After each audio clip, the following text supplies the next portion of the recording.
Hi, everyone. It's Amanda Rieger Green. Welcome to Soul Sessions. Today, we're going to dive into the energy for November, astrologically, numerologically, and from an intuitive perspective. I tell you what, there's a lot happening this month energetically, and it feels overwhelming. It is overwhelming. There's a lack of grounding, stability, and clarity, yet it can feel emotionally like a rip tide. Like you need to get something done. You have to accomplish it. It's imminent, it's persistent, and at the same time, the direct path forward may not feel or look very clear to you. So there is a definite element of being patient and really listening to yourself internally and checking the internal monologue that is going on. So really looking for your truth and your authenticity, but listening to when you emotionally go off the rails or you make assumptions before you gather all the facts. It's a month also where there's a lot of learning through relationship, people mirroring back information to us, information we may relish in and love, and information that may really cut us to the core. So gathering the facts and really focusing on your side of the street, our side of the street is probably the clearest course of action. It's also a month that requires some courage, and I'll weave that in as we go through the energy astrologically and numerologically. And when I say courage here, a lot of that is the courage to be yourself, the courage to speak your own truth, the courage to set boundaries where maybe before you've made excuses or been wishy washy. So, the courage to take a stand for who you are and trusting that your authenticity and your vulnerability will amplify your frequency and then clear the path forward. So there's an element of really listening internally, allowing your emotions to move fluidly, but not being guided completely emotionally, making sure that you are grounded and clear and have your facts and also trust your inner compass. So just recognize that it's a delicate and a bit treacherous month. That's the way it feels to me. And if there was one theme that I would amplify, it's the universe, the energy field isn't interested in an old version of me performing today. The universe is not interested in old stories regressing back into the past, blame, operating from an outdated or an old story or version of myself or yourself. So, what I mean by that is when you find yourself in resentment, deep reflection on the past, and coming from old pain, old trauma, old storylines, old patterning, and behaving that way in the now, it's not productive, and it also is gonna have, like, kickback, meaning it's gonna have consequences, and I don't even know how to articulate that perfectly to you, but I can see it. So it's what it's showing me is energetically, and what the energy is showing me is I need to be in the here and now. I need to forgive, maybe not forget, but forgive and to let go and to respond from where my power is today, what my circumstances are today, what I'm equipped with today, what my experience and wisdom denotes today, what my resources are today. Now is where the power is, and that's what this energy feels like this month. So if you find yourself and when you find yourself, because when I was digging into this energy this morning, I kept hearing the voice in my head trail back to old wounds and old storylines. Oh, they're not gonna do this. They're not gonna love me. They're not gonna include me. And I mean, and it was so out of the blue because it had nothing to do with what was on my plate this morning or what I was focused on. But the energy was showing me, "Oh, I'm gonna wanna digress. I'm gonna wanna go back into old resentments and live from that pain or that blame or that story or that behavior, whether it's mine or someone else's." And what that's showing me is it's this month will reveal emotionally where you still have ties, tethers, anchors, hooks in you.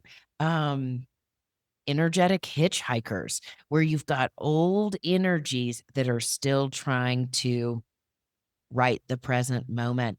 So it's a very revelatory month and empowering. And where the courage lies here is to not lie to yourself, to hear that old rhetoric when you come from that place of blame or disillusionment or giving up, whatever it may be, and saying, okay, I hear that echoing emotionally, energetically, mentally, possibly.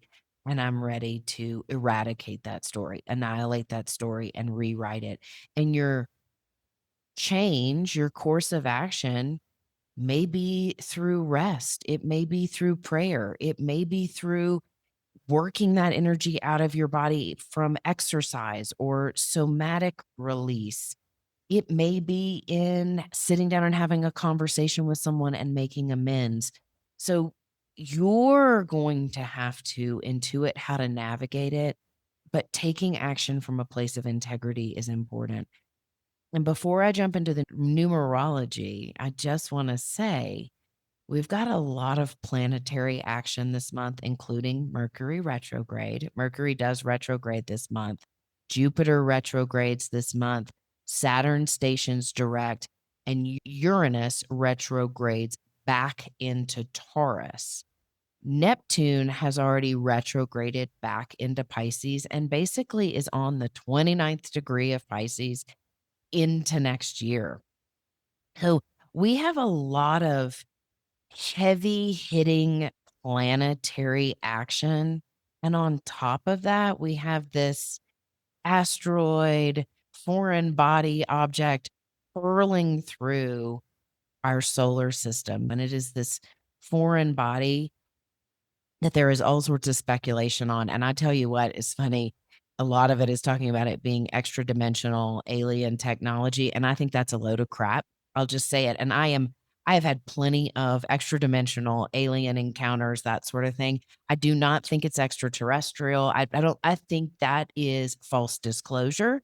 What I do believe it is, I believe it is an object from another galaxy upgrading our solar system, providing new light, intelligence, information, and especially because of the trajectory it is moving through, where it essentially has touched Mars.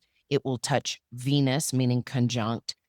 Early November, it's been close to the sun. That happened at the end of October, and then it will come up close to Jupiter. It never comes that close to Earth. I think the closest it gets to Earth, it might be in December. But it feels like we are getting a massive upgrade and a massive detox simultaneously.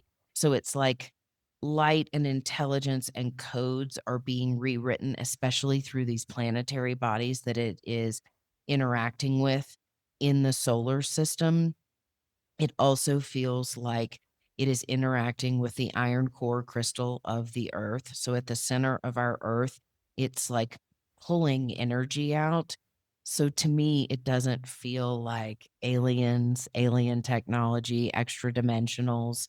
It truly feels like an interstellar object, planetary body of sorts that has all sorts of new cosmic intelligence or ancient cosmic intelligence that we are ready for, that we're ready to receive and ready to integrate on a biological level, on spiritual levels, and on interdimensional and intergalactic levels. So there's a lot happening this month, and I'm sharing this with you on the onset So you give yourself a bit of grace. You relax, you take care of your physical body. When you're tired, rest. This is not a month where overdrive will serve you. Hustle, giddy up, and go is counterproductive this month. It's not about not showing up and not doing, it's more about really listening internally. And that leads me directly into the numerology. In November, we are wrapping up a 9 universal year, and I'm gonna touch on that in a moment, but energetically, for November, we're in a 2 month, and the combination of the 9 and the 2 is kinda special.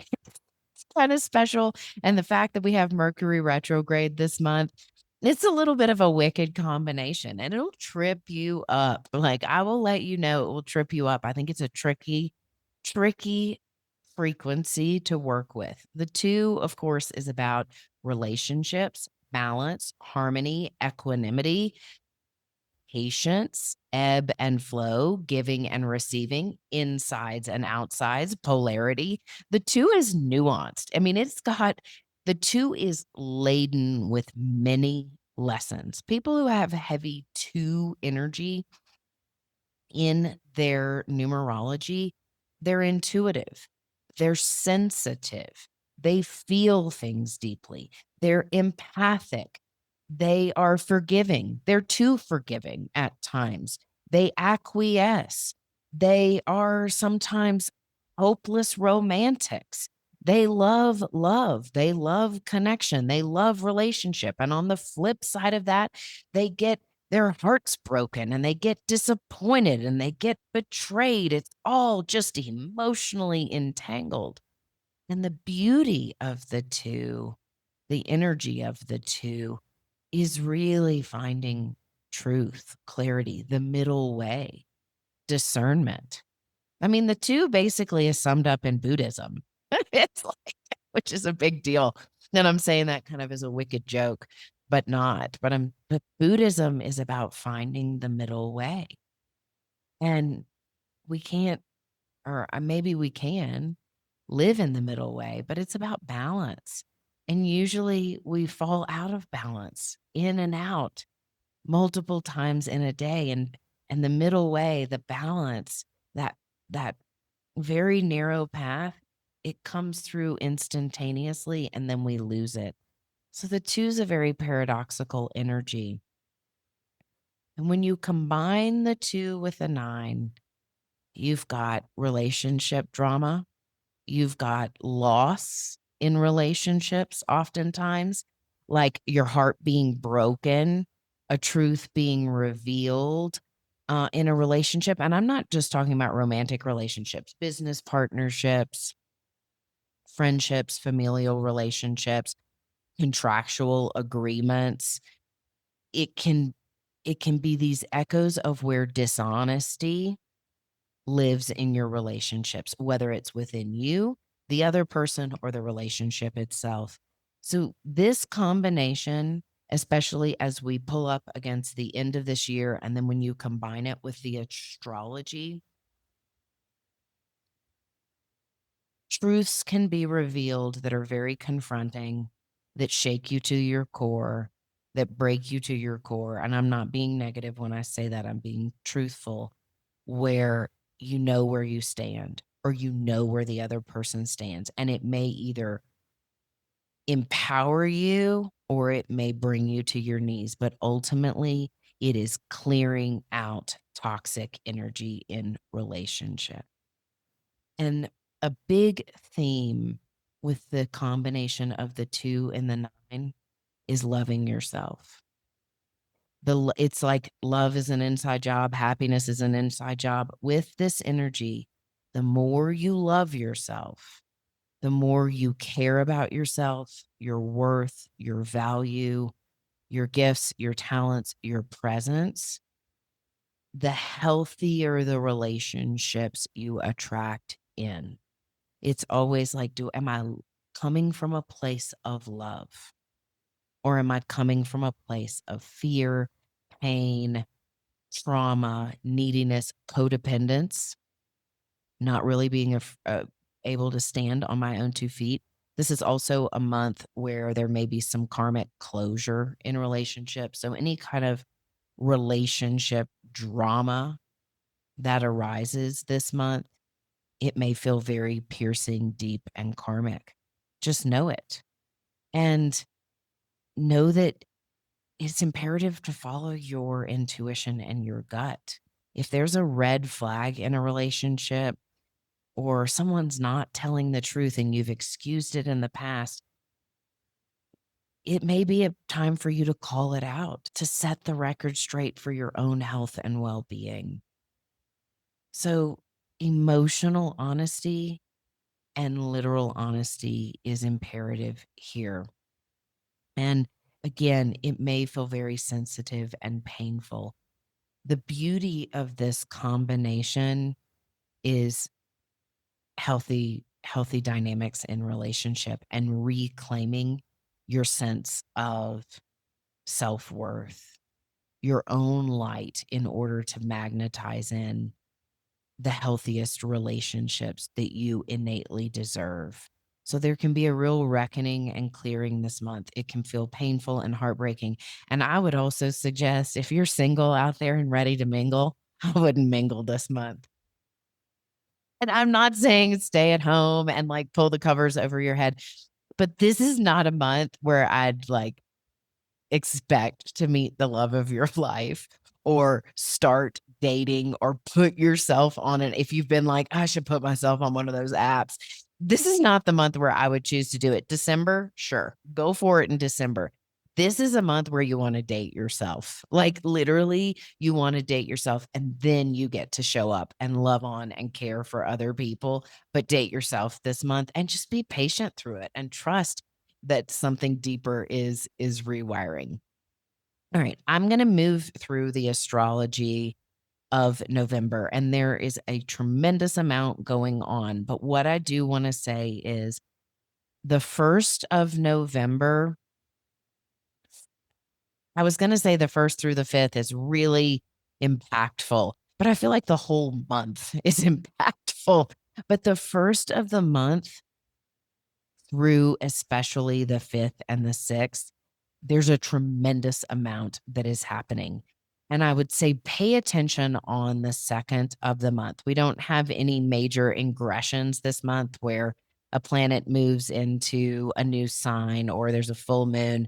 But on the 2nd of the month, it is a day for awareness. So just write this on your calendar now. November 2nd, anything that triggers you, especially around relationships, like what I've been talking about with the numerology of the 9 and the 2, it may trigger something. And this may happen for you on the 1st, it may happen on the 3rd, it may not happen at all.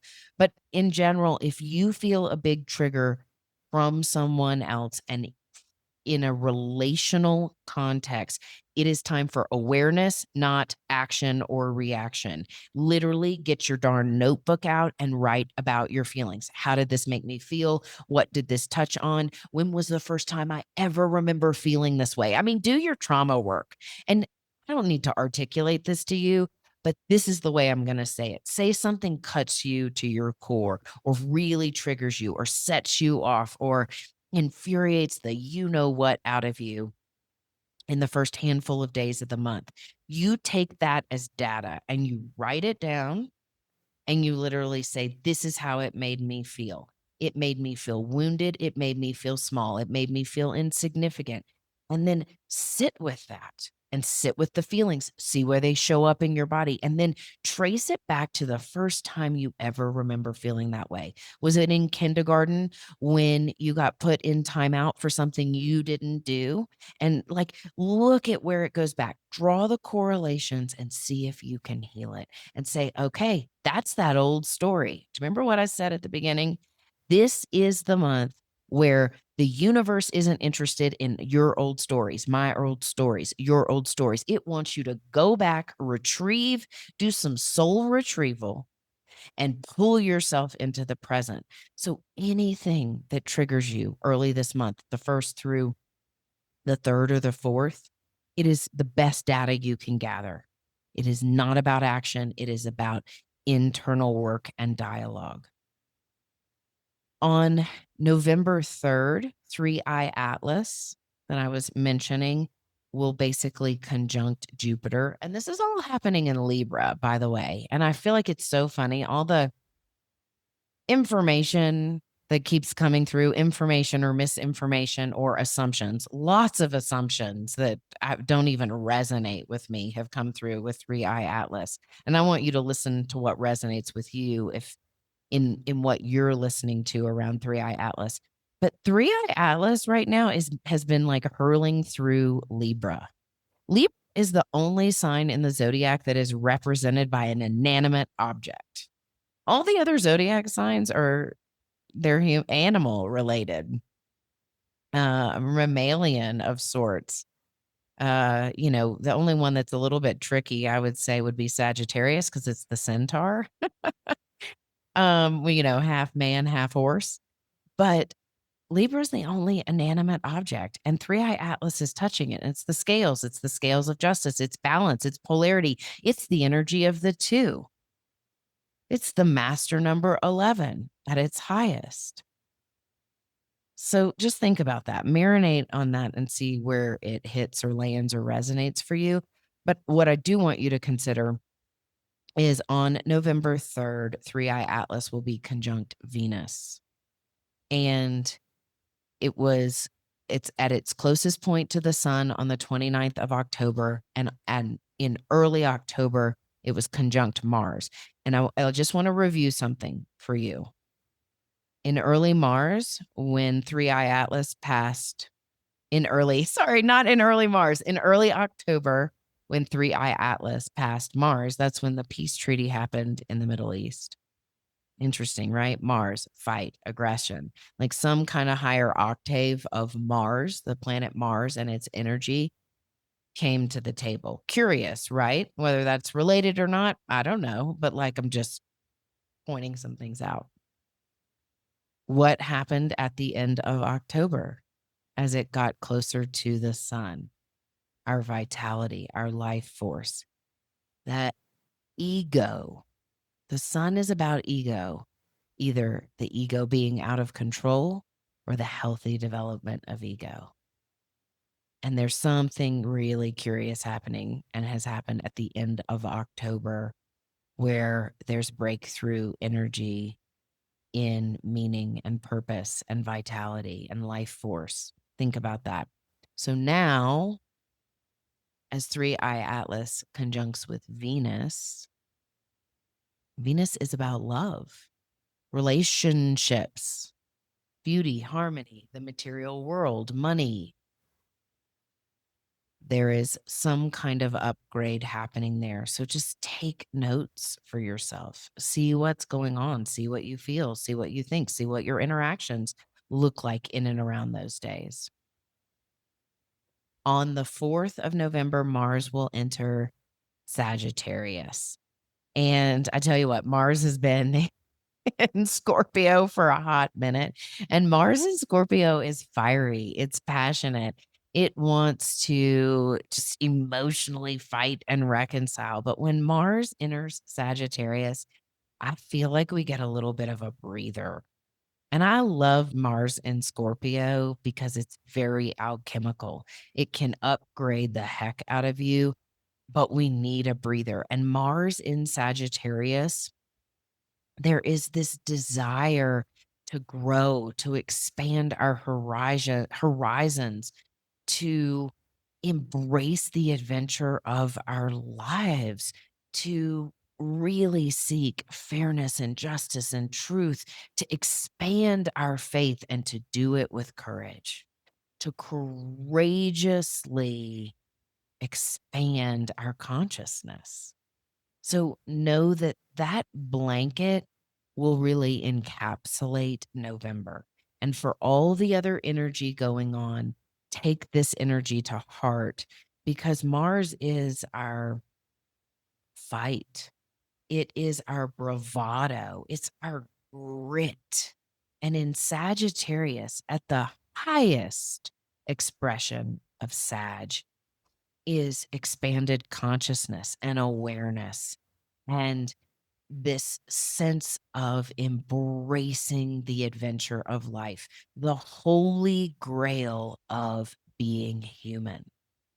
And on the flip side of that, the shadow side is rigidity, dogma, being stuck in your own belief system and like a horse with blinders. This is what I believe. This is my truth. This is how I'm doing it. And I'm going to do it my way. And I don't need to listen to anyone else, or I already know everything. There's a lot of danger in that. One of my favorite things that my husband says is when you know you don't know, then you know. And I think that is probably like that is Sagittarius in a nutshell at its highest. When you know, you don't know, you know. It's totally a paradox. But the danger of Sag and the danger of Mars in Sag is blind dogma, fighting for a truth because you want to fight. It's impulsive, it's dogmatic, and it moves without true meaning. It just moves because it wants to be right versus happy, peaceful, joyful.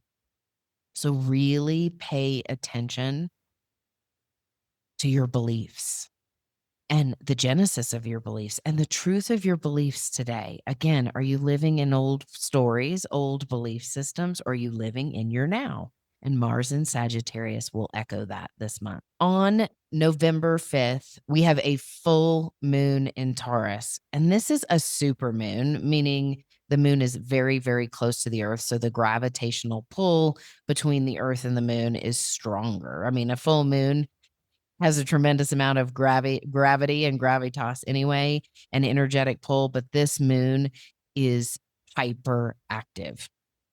And it's almost like a frequency peak for the entire month, is the way it feels to me. It feels like a crescendo energetically. So when I say that, there's a bit of caution with it, meaning be careful not to overreact. Full moons can be reactive by nature because they are about opposition, but this feels like an energetic frequency spike, a frequency peak.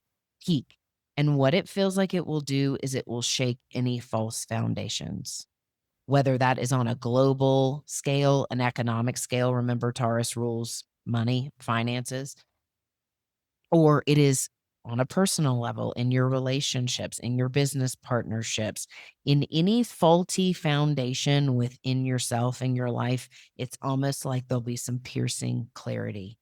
Taurus rules money and resources, and it also rules our values, our sense of self-worth, and the material world, sensuality, embodiment, and pleasure. That's Taurus's area of expertise. It's Taurus's forte.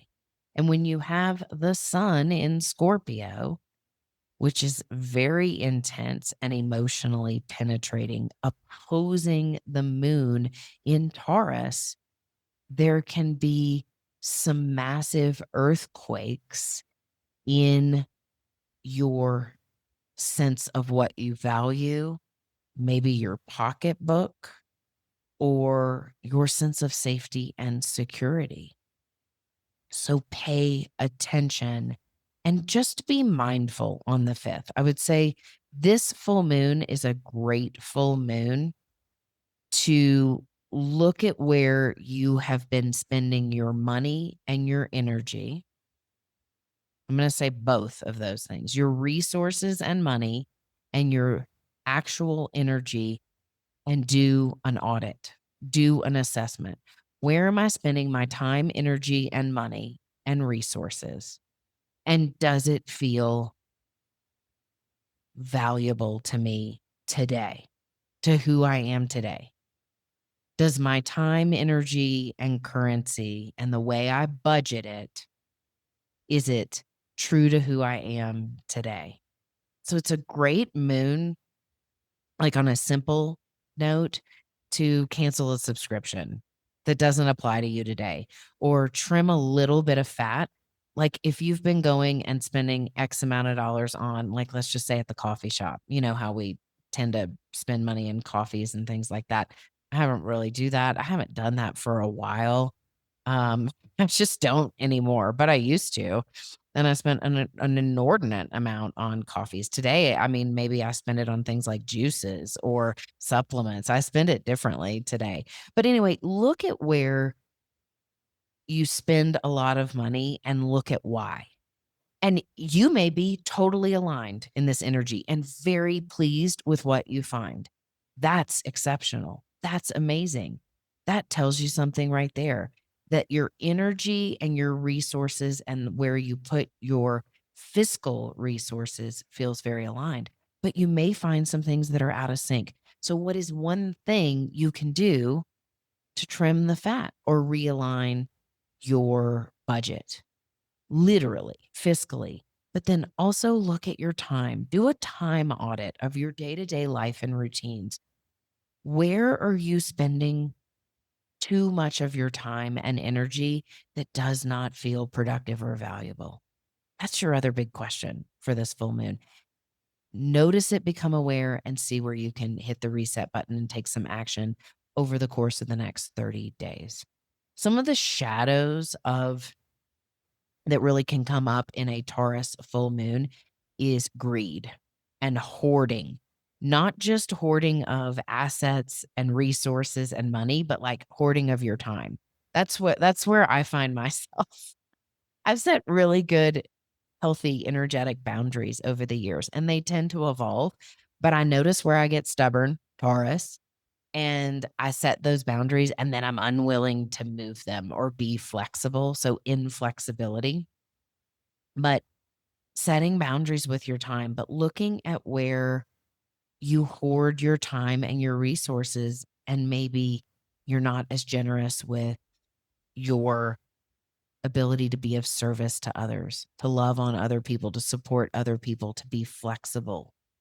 Look at those things. And then maybe where you hoard your money. And I tell you what, I can remember that's making me laugh a little bit.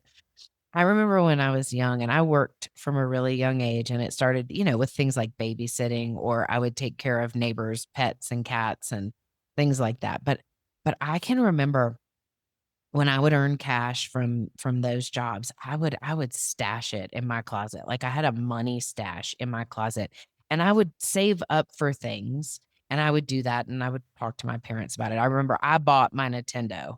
Like, I saved up, and I was in 1st grade, and I bought a Nintendo for myself from the money I had saved up. I mean, I don't remember what Nintendos cost, but I think they were 100 and something dollars. I mean, that was a lot in 1980. This was like 86, 80, something like that, 86. But anyway, but I would like, after that, I remember hoarding my money, and I would have stashes of money, and I would find other ways to spend my parents' money and not mine. And that is one of those behaviors that I have carried into adulthood when I stash away cash in the house. And I do, and I have for a long time, you know, finding every excuse not to use it, and try to find resources elsewhere. And I changed that behavior when we moved to Ecuador because I found all these piles of cash that I had stashed. And while it was a great thing to find all those piles of cash that I had stashed, I also thought, what am I saving this up for? And I think it's good to have cash stashed in your house. Believe me on that. I think it's good to have cash on hand. I like operating in cash. But this is not about that. This was about hoarding. And it was about me kind of afraid that if I didn't have this cash stashed, what if something were to happen and I was gonna need this cash? And that's really the operating system I was coming from. And so I started spending that cash. Like, I'm like, making it rain. I started spending that cash as we have moved. And whether it was on paying for something, like a new set of sheets with that cash when we moved here and we, have been having to decorate our house and whatnot, or it was, investing in something I wanted, getting my nails done, or, something like that. But just look at where you hoard time, energy, money. And does it come from a place of scarcity and greed?